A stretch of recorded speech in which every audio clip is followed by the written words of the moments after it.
TRS alias BJP BRS కావచ్చు, లేకపోతే Congress party కావచ్చు, కేసీఆర్ కానీ రాహుల్ గాంధీ కానీ వీళ్ళిద్దరు కూడా టోటల్ గా ఫెయిల్యూర్ అయ్యారు, వైఫల్యం చెందారు, విఫలం చెందారు. ఈ రాష్ట్రంలో నిజంగా తెలంగాణకు మేలు జరగాలంటే,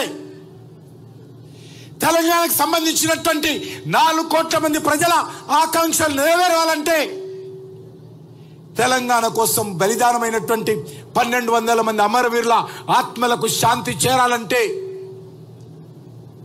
నరేంద్ర మోడీ గారి నాయకత్వంలో భారతీయ జనతా పార్టీ మాత్రమే ఈ తెలంగాణను గట్టెక్కించగలుగుతుంది.